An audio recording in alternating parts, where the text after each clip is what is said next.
Professor welcome. Former Professor welcome. Former Professor long live. Former Professor long live. Former Professor welcome. Former Professor welcome. Former Professor long live. Former Professor long live. Former Professor long live. Yes.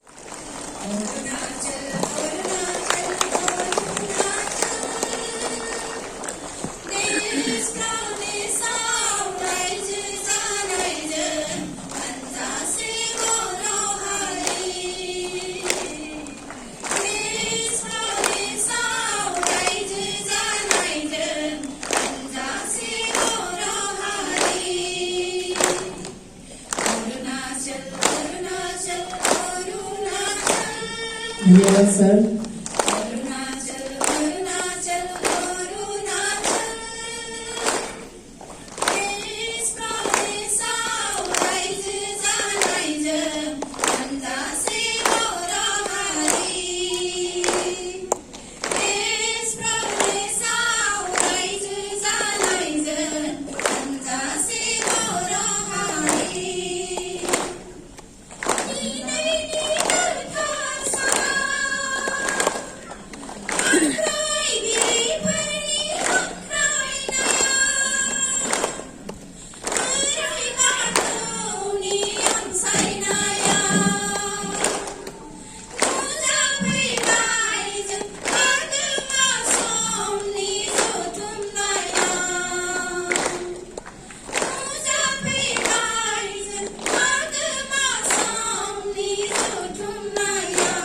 धन्यवाद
sir, आप लोग अपना स्थान ग्रहण करें।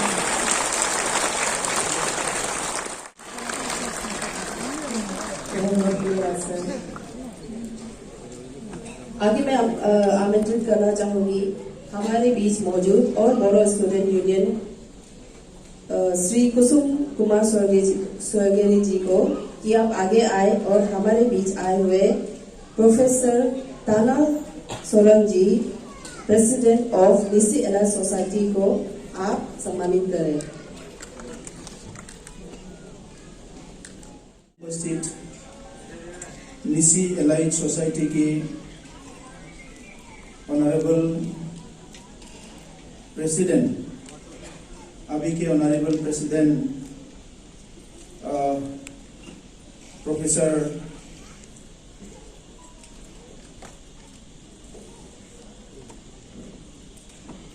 ताना सोरेन जी, आज हमारे बीच में उपस्थित बोडो साहित्य सभा की उपसभापति प्रशांतो बोरो जी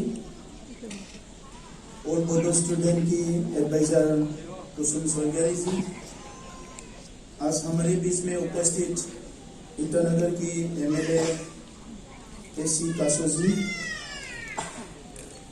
मेरे दोस्त executive members of Bodoland territorial council, यहाँ उपस्थित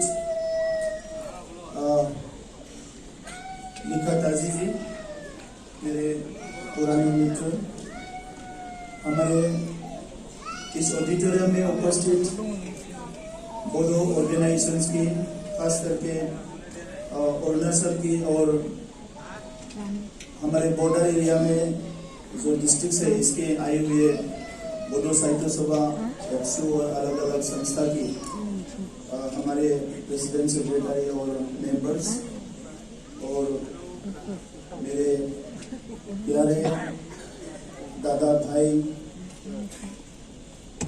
बहनों, मैं सबको आज स्वागत करता हूं और धन्यवाद देता हूं कि आप सब लोग आके आज के ये सभा का जो मेन ऑब्जेक्टिव है इसको आपने सफल किया। रेवोल्यूशन है उसके बाद बोडो लोग अपना पहचान, अपना भाषा संस्कृति को जिंदा रखने का भारत के संविधान में जो प्रोविजंस है इसके तहत हम लोग को ये अधिकार मिला।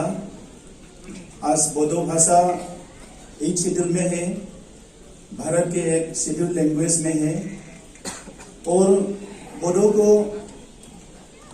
स्टेट तो नहीं मिला, यूनियन टेरिटरी तो नहीं मिला, लेकिन एक काउंसिल मिला जो इंडिया में सबसे बड़ा काउंसिल है, बोडोलैंड टेरिटोरियल काउंसिल, और वो एक मॉडल है पूरा भारत के लिए कि स्टेट नहीं बनने से भी, यूनियन टेरिटरी नहीं बनने से भी एक ऑटोनॉमी लेके अपना भविष्य को कैसे हम लोग इंश्योर करें, अपना भविष्य के बारे में कैसे हम लोग को प्लानिंग करें, इसका एक बहुत बड़ा मौका भारत सरकार ने, असम सरकार ने मिलकर हम लोग को दिया है। और यही एक लंबा जो लड़ाई है और सेक्रीफाइस के बाद 2020 में एक एकॉर्ड हुआ, फिर से थर्ड एकॉर्ड। उस एकॉर्ड के बाद बोडोलैंड टेरिटोरियल काउंसिल जो है उसका एरिया जो एक में ऑगमेंटेशन होना है, इसका बाउंड्री का जो ठीक किया गया है, तैयार किया गया है, ये गोहपुर तक, सिमलोगुड़ी तक ठीक किया गया है। तो आपने जैसे बोला कोकराझार से लेकर जोनाई तक हम लोग बॉर्डर शेयर करते हैं। आज एक मैं दूसरा बात बोलना चाहता हूं कि नॉर्थ ईस्टर्न स्टेट्स असम को बिग ब्रदर मानते हैं, बिग ब्रदर भी है, बड़ा स्टेट है। अभी काउंसिल बनने के बाद बोडो का अरुणाचल भी बिग ब्रदर बन जाएगा, क्योंकि बोडो काउंसिल हम जो बॉर्डर शेयर करते हैं। तो आपका जो एक फीलिंग है कि बॉर्डर को लेके काफी लड़ाई हमारा हुआ था, अभी तक नॉर्थ ईस्ट में बहुत बॉर्डर सेटल नहीं हुआ है, लेकिन मुझे लगता है ये काउंसिल में आ जाने के बाद हमेशा के लिए बॉर्डर इशू सॉल्व होना चाहिए, और होगा भी, क्योंकि दोनों साइड में ट्राइबल रहेंगे, जो भाई मिलकर रहना पड़ेगा। जो लास्ट 3-4 डिकेड्स में बोडो की तरफ से अरुणाचल को तकलीफ मिला, उसके लिए मैं माफी मांगना चाहता हूँ। हमारे यूथ ने हथियार लेके जब मूवमेंट कर रहे थे, अरुणाचल के अंदर भी घुस के बहुत सारे एक्टिविटी किए थे, हरकत किए थे। इसमें अरुणाचल को भी बहुत तकलीफ उठाना पड़ा, कभी किसी को किडनैप किया, कहीं में कुछ प्रॉब्लम हुआ। तो इसीलिए मैं माफी मांगने के साथ मैं धन्यवाद भी देना चाहता हूँ। आप लोग ने बहुत पेशेंसली आपने इस इशू को डील किया, और बीच में जब भी जरूरत हुआ निशी इलाइट सोसाइटी से, अलग अलग संस्था से बात करके ये सारा प्रॉब्लम को हम लोग सॉल्व करने में कामयाबी मिला। तो इसीलिए मैं धन्यवाद देता हूं। लेकिन आज यकीन भी मैं दिलाता हूं कि 2020 में जो एकॉर्ड हुआ, पीस एकॉर्ड, उसके बाद शायद दोबारा हमारा ऐसा फिर एक सिचुएशन नहीं बनेंगे, क्योंकि उस टाइम में जितना भी हमारा हथियार लेने वाले या आर्म्स रिवोल्यूशन करने वाले यूथ थे, सब लोग एकजुट होके गवर्नमेंट ऑफ इंडिया से समझौता करके अपना हथियार डाल दिया है। अभी बोडो में कोई हथियार लेने वाला ग्रुप नहीं है। ऑल बोडो स्टूडेंट में मैं तब था और हम लोग सब लोग मिले थे। मेरा यही उस टाइम का रियलाइजेशन है, हथियार लेके जो लोग अपने हक के लिए लड़ाई कर रहे थे, रिवोल्यूशन कर रहे थे, अगर वो अपना कंट्रोल में नहीं रहते हैं तो वो दुश्मन को जितना नुकसान करता है उससे ज्यादा खुद का नुकसान होता है। और ये बात बोडो समुदाय से ज्यादा शायद कोई अच्छा से और कोई नहीं जानता, क्योंकि हमारा कॉन्फ्लिक्ट में, हमारा मूवमेंट के दौरान मैक्सिमम लीडर जो है वो हमारे ही हथियार में मरा है, हमारे हथियार लेने वाले लोग मरे हैं। आज हम लोग देख रहे हैं फिर से हमारे एक बहुत प्यारे एक राज्य मणिपुर में बहुत कॉन्फ्लिक्ट हो रहा है। और हम लोग को ये एक अंडरस्टैंडिंग होता है, अगर वहाँ हथियार नहीं होता, हाथ से लड़ाई होता या आर्गुमेंट से लड़ाई होता, इतना लोग का जिंदगी हम लोग को जो जान जो गया है वो हम लोग को देखने को नहीं मिलता। तो इसीलिए 2009 से हम लोग बोडो ऑर्गेनाइजेशंस ने इलीगल वेपन फ्री मूवमेंट का शुरू किया था बोडोलैंड में, इलीगल वेपन फ्री सोसाइटी का। और अभी भी हम लोग ये मूवमेंट जारी रखा कि सोसाइटी में जब तक वायलेंस रहेगा, जब तक कॉन्फ्लिक्ट रहेगा, कोई इलीगल वेपन लेने वाला लोग रहेंगे, उसमें 100% पीस कभी भी नहीं आएंगे। और जब पीस नहीं आएगा अच्छा काम नहीं होगा। जैसे कि आज हमारे ऑनरेबल निसी एलाइट सोसाइटी का प्रेसिडेंट सर ने बताया है कि हम लोग को बहुत काम करना है। ये 2 साल में एजुकेशन में हम लोग काफी ऑर्गेनाइज किए हैं, सोसाइटी में स्टेबिलिटी लाने के लिए हम लोग काफी काम किया है, स्पोर्ट्स में काफी काम किया है। हम लोग सोच भी नहीं सकते थे नेशनल लेवल का इवेंट्स अभी बोडोलैंड में हो रहा है, अभी भी डूरन कप फुटबॉल हो रहा है, 132nd फुटबॉल डूरन कप, और बहुत सारे काम हमने 2 साल में शुरू किया। एक इंटरनेशनल नॉलेज फेस्टिवल भी हो गया बोडोलैंड यूनिवर्सिटी में, जहां बहुत अच्छा से नॉलेज एक्सचेंज हुआ। तो ऐसे ही बहुत पॉजिटिव काम हम लोग हाथ में लिए हैं कि 40 इयर्स का जो नेगेटिविटी है उसको रिमूव करने के लिए, इसको पोषने के लिए हम लोग बहुत ज्यादा पॉजिटिव काम हाथ में लिए हैं। इसमें हम आपका भी जो है सपोर्ट चाहते हैं, एडवाइस चाहते हैं। आने वाले समय में हमारे आने वाले पीढ़ी को आगे ले जाने के लिए, एक अच्छा क्वालिटी सोसाइटी बनाने के लिए, एक क्वालिटी जनरेशन बनाने के लिए आपसे हम लोग भी सपोर्ट हमेशा हम लोग भी चाहते हैं। वो हम लोग आने वाले समय में हम कोशिश करेंगे कि आप लोग से जुड़ के हमारे समाज को भी आगे ले जाए। अरुणाचल में काफी सालों से हमारे लोग रहते हैं और बॉर्डर में जो बोडो लोग रहते हैं, इनका जो लाइवलीहुड भी बहुत ज्यादा अरुणाचल पे डिपेंड करता है। हमारे जो गरीब लोग हैं, हमारे जो अनएम्प्लॉयड है, वो लोग आके अरुणाचल में काम करते हैं। सिर्फ ईटानगर में नहीं, बाकी हिस्सों में भी वो लोग आके काम करते हैं, अलग अलग काम करते हैं, बिजनेस करते हैं। तो इसीलिए अरुणाचल के ऊपर हमारा जो है लाइवलीहुड डिपेंड करते हैं। तो इसीलिए लास्ट 3-4 डिकेड्स में जो हुआ है, वो सोच को बदलने के लिए बोडो लोगों को भी बहुत जरूरत है। मैं आप लोग को भी अनुरोध करता हूं मेरी तरफ से कि पहले का सोच जो है हम लोग को बदलना है। और उस एक हिस्ट्रिकल एक मोड़ था, एक सिचुएशन था जहां हक के लड़ाई में हम लोग को बहुत गलत भी करना पड़ा। अभी ऐसा एक सिचुएशन नहीं है। असम में बोडो लोगों के लिए 2 काउंसिल बना दिया है, एक 6 शेड्यूल काउंसिल और एक ऑटोनोमस काउंसिल। वो 2 6 शेड्यूल जो अरेंजमेंट है, इसके जरिए हमारा जो डेवलपमेंट है वो बहुत फास्ट होगा। एकॉर्ड होने के बाद कोविड हुआ, कोविड से थोड़ा सा हमारा रुकावट आया। उसके बाद अभी भारत सरकार की तरफ से असम के मुख्यमंत्री जी डॉक्टर हिमंत बिश्व शर्मा जी की तरफ से बहुत फोकस करके बोडो के डेवलपमेंट के लिए काम कर रहे हैं।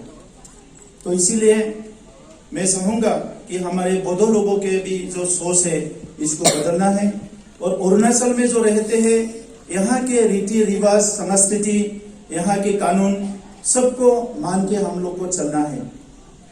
हम अपने संस्कृति को तो बचाए रखना है, अपना कल्चर, अपना लैंग्वेज को तो बचा के रखना है, इसका प्रैक्टिस चलेगा, इसको करना है। उसके साथ साथ अरुणाचल की जो रीति रिवाज है इसको भी हम लोग को सीखना है, इसका भी सम्मान करना है। क्योंकि हम लोग जो नेशन कॉन्सेप्ट आने से पहले से, जैसे कि हमारे प्रोफेसर सर ने बताया कि बोडो का जो इतिहास है वो लिखा हुआ है 4000 BC से। बोडो लोग ये ब्रह्मपुत्र वैली में, इस वैली में रहते हैं 4000 BC से। कुछ ही सालों के लिए इतिहास में कुछ लिखा है, 1228 के बारे में सर ने जिक्र किया। उससे काफी सालों पहले से ही बोडो लोग इस क्षेत्र में, इस एरिया में, ब्रह्मपुत्र वैली में रहते हैं। लेकिन हमारा बोडो का कोई इतिहास लिखने वाले कोई लोग नहीं था, हिस्ट्रियन नहीं था। इसीलिए बोडो का हिस्ट्री जो है कोई ब्रिटिश ने लिखा है, कोई बंगाली ने लिखा है, कोई असमीज ने लिखा है, कोई और ने लिखा है बोडो का इतिहास। इसमें एक तो नुकसान हमारा हुआ कि हमारा जो वैल्यूज थे उनको ठीक से प्रिजर्व करने में कहीं सफल हुआ, कभी ना सफल हुआ। लेकिन एक अच्छा भी हुआ कि अपना इतिहास आप खुद लिखने से कोई और लिखना, वो हमारे लिए एक बहुत बड़ा एक दलील हो गया है कि जस्टिफाई करने का एक बहुत बड़ा काम हुआ है। तो इसीलिए हमारे जो ये पॉलिटिकल लड़ाई है, पॉलिटिकल मूवमेंट है, इसमें ये सारा हिस्ट्री सपोर्ट हुआ। और मेरे ही टाइम में, मैं पहले का 2 जनरेशन को छोड़ के हम लोग बोडो मूवमेंट का 3rd जनरेशन का लोग हैं। खाथि खालानि रायजोफोरजों मोजां सोमोन्दो लाखियोब्ला फरायनाय, रांखान्थि जौगानाय, गुबुन गुबुन बिथिङाव जोङो बिथांमोननिफ्राय हेल्प मोनगोन। दिनै जोङो आलादा रायजो मोनाखै, नाथाय बिथांमोना आलादा रायजोखौ जोंनि सिगाङावनो मोनबाय। आरो दिनै बिथांमोनहा गावसोरखौनो बेंनो हानाय, गावसोरखौनो जोथोन लानो हानाय, जोंनिख्रुइ गोख्रोंसिन जिहेतु मोनसे रायजो मोननानै दङ, बिथांमोनजों मोजां सोमोन्दो लानानै एखे ट्राइबेल माहारि हिसाबै जोङो आवगायलांनांगोन। नाथाय बेखिनि समाव साफ्रोमबो बर' फिसाखौ जोङो जेरावनो थाया मानो जोंनि आसार खान्थि, जोंनि जारिमिन, जोंनि राव थुनलाइ हारिमुनि बागै अराय सम सांग्रां खालामनानै लाखिनांगोन। दा बिनिखायनो आं नोंथांमोनखौ खावलायो, दिनै गहपुरनि जिखिनि जोंहा आफादफोर दङ अराय सम सोमोन्दो लाखिनांगोन। बर' थुनलाइ आफादनि लेङाइ आफादगिरि बेवहाय फैदों, बर' फरायसा आफादनि फैदों। जे जोंनि माहारियाव जि आफादफ्रानो थाया मानो मोननै आफादा बयनिख्रुइ गोख्रोंसिन, अराय सम गोख्रों जाना थानांगोन। बे जाबाय बर' थुनलाइ आफाद आरो दुलाराय बर' फरायसा आफाद। बाखि जोंफोरो दिनै राजखान्थि खालामनो फैदों, जिखिनि हायो हारिनि खामानि मावगोन, नाथाय राजखान्थिया मालाबाबो गोजोर नङा। जोंफोरबायदि हारिनि थाखाय राजखान्थिया अरायबाबो रिक्सि, मानोना जोंहा जुदा रायजो गैया, आलादा रायजो गैया। गावनि बायदि साननानै जों राजखान्थिखौ खालामजोबनो हाया, नंखायनो गोबां सम अलखद फैगोन। थेवबो जोङो मोनफ्रोमबो अलखदाव जों मालाबाबो कमप्रमाइज खालामनो एबा मालायनि सिङाव थानायनि बाथ्राखौ जों मालाबाबो साना। दा ओंखायनो दिनैनि समाव जोङो बड'लेण्ड ओनसोलखौनो टारगेट खालामनानै नोंथांमोना नुनो मोनदों IAS IPS खालामनो थाखाय बोसोरसेयाव 200 फरायसाफोरखौ जोङो फोरोंनायनि थाखाय थांखि लादों। आरो देग्लाय 2024 निफ्राय बाहेरनि फरायसाफोरखौबो बेवहाय कोचिं लानो हानाय फ्रि जों बेबस्था खालामनो नागिरदों। UPSC आरो APSC नि थाखाय, मेडिकेलनि थाखाय JEE आरो नीटनि थाखायबो जोङो माखासे फरायसाफोरखौ डक्टर इन्जिनियारनि थाखाय फ्रि कोचिं खालामगासिनो दङ। बेवहायबो जोङो बाहेरनिफ्रायबो मोनसे कोटा लानानै बयबो जाहाथे हाबनो हायो बे बेबस्थाखौ खालामदों। दा हारिमुनि बिथिङाव गोबां जौगागासिनो दङ। आसामा थांनाय बोसोराव, देग्लाय बोसोराव गिनिस रेकर्डनि थाखाय बिथांमोना बिहुखौ लाबोदों। देग्लाय बोसोराव जोङो जोंनिबो बागुरुम्बाखौ जोङो गिनिस रेकर्डनि थाखाय लांगासिनो दङ। दा बेखौ जोङो साक्सेस खालामगोन। जोंनि गाननाय जोमनायफ्रा GI टेगिं जानो थांगासिनो दङ। गासैबो नाफामनिफ्राय लानानै आर'नाइनिफ्राय लानानै गासैखौबो जों GI टेगिं खालामनो थांगासिनो दङ। दा बे गासिखौबो लानानै बड'फाया बुंनाय बायदि बुहुमाव जाहाथे बर'खौ गेरेमसा हारि महरै गायसननो हायो बेवहाय जों बयबो बाहागो लानांगोन। दा नोंथांमोना नंखायनो जि जेंनायावनो थाया मानो, जि थासारियावनो रायजो जाया मानो, सासेबो बर' फिसाया जाहाथे गोरोन्थि खामानि मावा आं बेखौ खावलायनो नागिरदों। हाबाफारियाव क'क्राझारावबो फैनो थाखाय आं नोंथांमोनखौ हांख्रायदों जाहाथे जोंनि साननाय हनाय मावनाय दांनाया बयबो अराय सम बेबायदिनो मोजाङै थांबाय थायो। फ्रीली मुख्यमंत्री जी को बताइए क्योंकि बहुत डायनेमिक मुख्यमंत्री है और अरुणाचल को मुझे पूरा उम्मीद है आने वाले समय में अरुणाचल में बहुत साल पहले आके निसी एलाइट सोसाइटी का एक प्रोग्राम में बोल के गया था, वो कश्मीर जैसे कश्मीर को जन्नत बोलता है, नॉर्थ ईस्ट में अरुणाचल भी जन्नत हो सकता है। नागालैंड में जो सिचुएशन है, मणिपुर में जो है, बाकी स्टेट में जो है, वो सिचुएशन अरुणाचल में नहीं है। तो इसीलिए कश्मीर अगर नॉर्थ इंडिया का जन्नत हो सकता है, नॉर्थ ईस्ट इंडिया का जो है अरुणाचल भी जन्नत हो सकता है। ऐसा एक अच्छा एक राज्य है। तो मैं बहुत बहुत धन्यवाद देता हूँ और फिर से आप लोग को आज का जो ये सभा आपने सफल किया, इसीलिए मैं धन्यवाद देके मेरी जो वाणी है ये विराम देता हूँ। धन्यवाद।